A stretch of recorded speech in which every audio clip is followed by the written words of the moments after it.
Бүгүнкү сабактан биз медиа сабаттуулугунан эч нерсе билбейт болчубуз.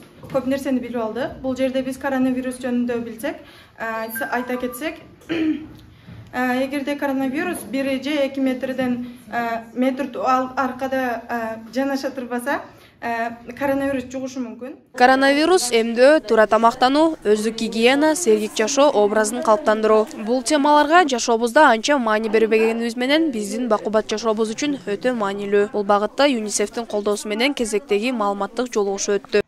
Грипп менен коронавирустун айырмасы, бул грипп көптөгөн оорулардан козгошу мүмкүн. Бул грипптин алдын алуу үчүн иммунитет жогору болуш керек. Анан иммунитетти көтөрүү үчүн көптөгөн мындай пайдалуу мөмө жемиштерди жеш керек. Бул ирет Баткен районунун Чоң Кара айылындагы Токтогул орто мектебинин окуучуларына маалымат берилди. Окуучулар бул темалардын мисалында фейк маалыматтарды таанып билүүнү да үйрөнүштү. Мисалы үчүн ковид жөнүндө маалымат ала турган болсок, дүйнөлүк деңгээлде боло турган болсо, дүйнөлүк деңгээлдеги маалымат сактоо уюмуна ишенишибиз керек. Ал эгерде Кыргызстан боюнча болсо, Кыргызстандын саламаттык сактоо уюмуна ишенишибиз керек. Биринчи ошонун чын жана фейк экенин аныктап алышыбыз, анан бирөөгө жөнөтүшүбүзгө туура келет. Анан бул жерде ошол коронавирус дегенде биз гигиенадагы эске алышыбыз керек.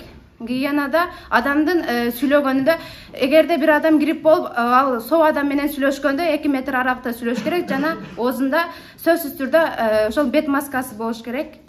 Мисал айтсак, башка мамлекеттен бизде ушундай иш бар, акчасы мынча сом деп көптөгөн акчага, суммага акчанын артынан жетеленбей, биз ага чынын далилдеп, аныктап барышыбыз керек. Эгерде алга барсак, ал бизди сатып же башка жака кул кылып жибериши мүмкүн. Ошондо бул фейк жалган маалыматтарга ишенбешибиз керек. Аны менен катар интернеттин өнүккөн заманында аба менен судай зарыл болуп жаткан медиа сабаттуулук жөндөмдөрүн да жогорулатып алышты. Сизма Жураева, Кудайберди Дүйшеев, Салам Медиа, Баткен.